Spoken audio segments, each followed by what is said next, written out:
জাহাজ থেকে তেল খালাসে দেরি, পরিণামে ৪৭ কোটি টাকা মাশুল গুনতে হয়েছে বাংলাদেশ পেট্রোলিয়াম কর্পোরেশন বিপিসিকে। সবশেষ ২ অর্থ বছরে সরকারের এই লোকসান দিতে হয়েছে।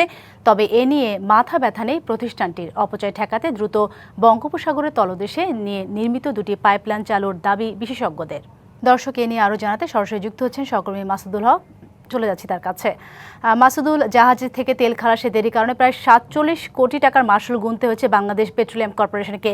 এ বিষয়ে তাদের সাথে কোনো কথা হয়েছে কিনা বা তারা কি কারণ দর্শাচ্ছে?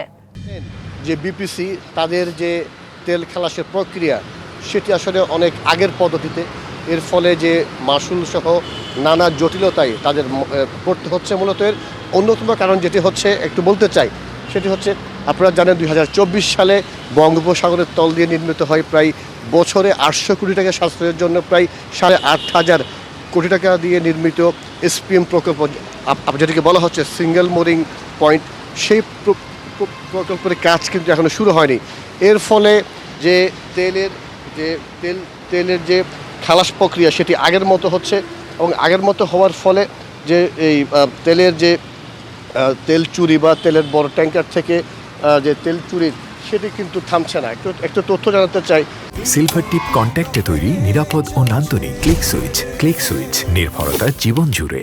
সেটি হচ্ছে বর্তমানে দেশে বছরে গড়ে প্রায় ৬৫ লাখ টন জ্বালানি তেলের যে চাহিদা রয়েছে, এর মধ্যে সর্বোচ্চ ১৫ লাখ টন অপরিশোধিত তেল আমদানি করা হয়, যা চট্টগ্রামের ইস্টার্ন রিফাইনারিতে আপনার পরিশোধন করা হয়। এবং এই যে বিপিসি যে চট্টগ্রাম বন্দরের বহির্নগর থেকে যে তেল খালাসের যে প্রক্রিয়া যে আগের মতো করছে, এর ফলে কিন্তু একটি দুর্ঘটনার কিন্তু ঝুঁকি থাকছে এবং এমন কিন্তু সময় লাগছে বেশি। এসপিএম যেটি প্রকল্প সেটি চালু হলে পরে ২৪ ঘন্টার মধ্যে তেল খালাস সম্ভব হতো, এবং আগের মতো যেটি তেল খালাস হচ্ছে এতে প্রায় সময় লাগছে ১০ থেকে ১২ দিন।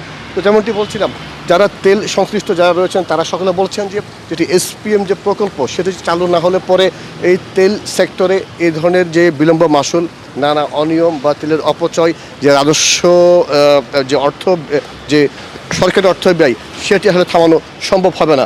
তো যেমনটি বলছিলাম, যারা তেলের যারা রয়েছেন তেলের বিষয়ে যারা রয়েছেন তারা যেটি বলছেন, অতি সত্বর যে এসপিএম যে প্রকল্প সেটি চালু হওয়ার পর হয়তো তেলের ইতিহাসে একটি নতুন বুঝতে পেরেছি আপনার কথা। অসংখ্য ধন্যবাদ আপনাকে আমাদের সাথে যুক্ত হওয়ার জন্য।